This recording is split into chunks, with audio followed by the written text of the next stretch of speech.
Oke, aku udah ngerekam. Assalamualaikum warahmatullahi wabarakatuh. Perkenalkan, kami kelompok petrografi dari kelompok batuan sedimen karbonat yang beranggotakan 4 orang, yaitu dengan anggota saya sendiri Arya Topan Firdaus dengan NIM 60, lalu ada saudara Pitagoras Imam Dewaji dengan NIM 56, lalu ada saudara Elkana Elpianta dengan NIM 53, dan yang terakhir yaitu saudari Wita Hafia dengan NIM 57. Baiklah, di sini kami membawakan materi tentang batuan sedimen karbonat, yang dimana batuan sedimen karbonat itu sendiri adalah batuan sedimen yang mengandung material karbonat yang lebih dari 50%, yang tersusun atas partikel plastik yang tersemenkan atau terkarbonatkan yang mengandung senyawa CaCO3. Nah, di batuan sedimen karbonat ini sendiri terbagi atas dua, yaitu batuan sedimen karbonat plastik dan batuan sedimen karbonat non-plastik. Untuk materi lingkungan pengendapan akan dijelaskan oleh saudara saya, yaitu Elkana Elpianta. Kepada Elkana Elpianta, dipersilakan. Baiklah, lingkungan pengendapan dari batuan sedimen karbonat, di mana Pasies merupakan suatu tubuh batuan yang memiliki kombinasi karakteristik yang khas yang dapat dilihat dari litologi, struktur sedimen, dan struktur biologi yang memperlihatkan aspek Pasies yang berbeda dari tubuh batuan yang ada di bawah, atas, dan di sekelilingnya.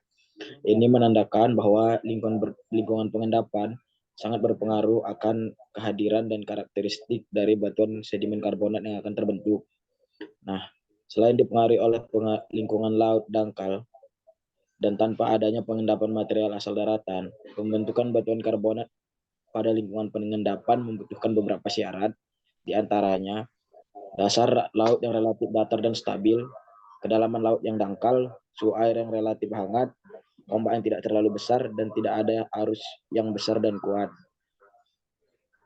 Pada gambar di share screen atau poster dari kami yang membahas tentang batuan sedimen karbonat, di mana pada bagian lingkungan pengendapan secara umum terbagi menjadi 3. Yang pertama itu ada Pasies terumbu belakang atau biasanya disebut back rib, di mana Pasies terdiri dari perselingan antara batu gamping dan batu dolomit, endapan evaporit, pasir, dan serpih. Nah, pada lingkungan pengendapan ini arusnya relatif tenang dan rendah.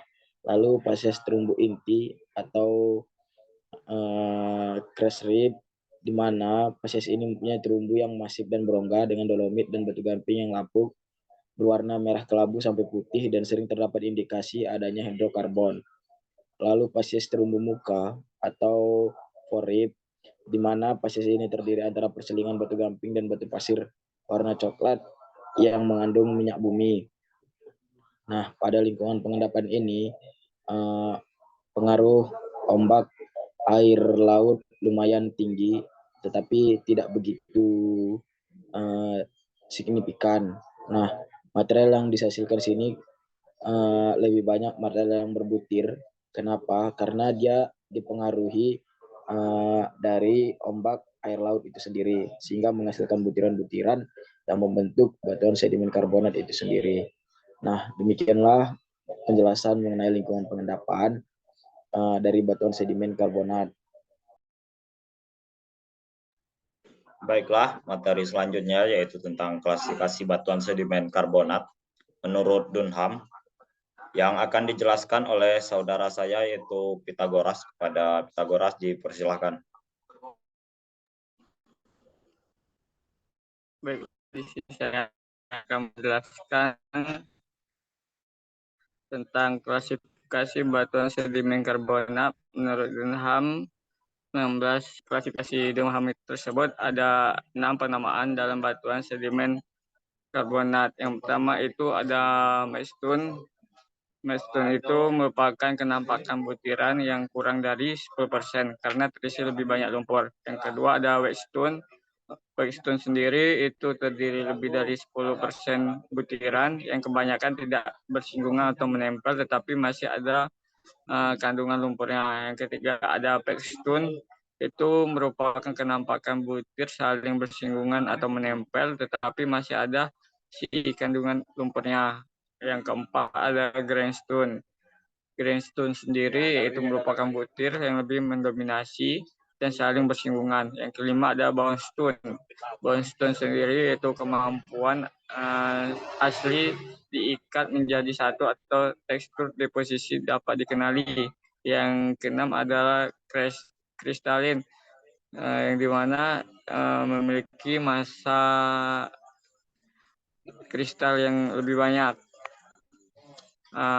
Itu merupakan klasifikasi batuan sedimen karbonat menurut Dunham 1962.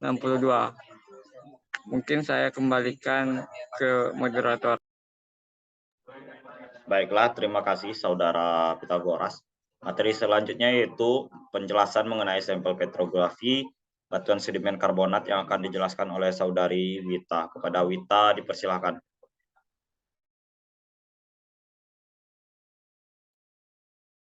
Baiklah, di sini itu terdapat bagian dari identifikasi batuan sedimen. Nah, pada identifikasi batuan sedimen ini dapat dideskripsikan mulai dari tekstur, komposisi, maupun strukturnya. Nah, pada tekstur dapat diidentifikasi ataupun dideskripsikan mulai dari ukuran butir, sortasi ataupun pemilahan, dan bentuk butir. Lalu ada komposisi ataupun material, yaitu berupa alocem, ataupun fragmen, yaitu bagian butiran yang berukuran paling besar dapat berupa pecahan batuan atau disebut juga dengan litik, mineral maupun fosil. Lalu ada mikrit atau disebut juga dengan matriks, yaitu ukuran yang lebih kecil dan lebih banyak kecil dari si fragmen. Lalu yang ketiga yaitu ada semen ataupun bahan pengikat. Nah, pada semen ini biasanya ada 3 lagi, yaitu semen karbonat, biasanya itu berupa kalsit dan dolomit. Lalu ada semen silika, kalsedon, dan kuarsa. Lalu terdapat semen oksida besi ataupun limonit dan hematit.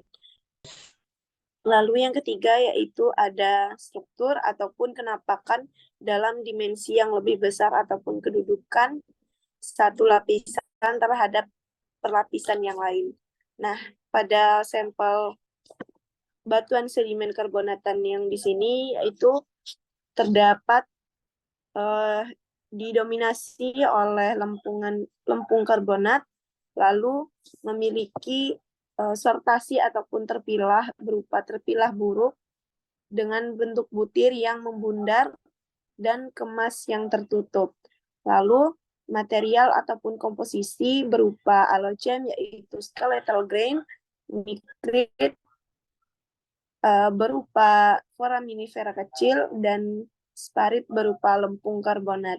Nah, dapat disimpulkan dari identifikasi ataupun deskripsi dari batuan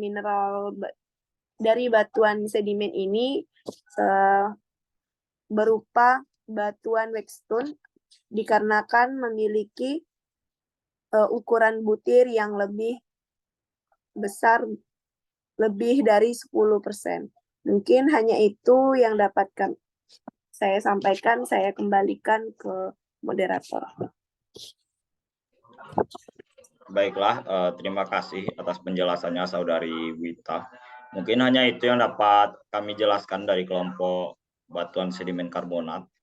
Apabila ada kesalahan atau kekurangan, kami mohon maaf. Kami akhiri. Assalamualaikum warahmatullahi wabarakatuh. Waalaikumsalam warahmatullahi wabarakatuh.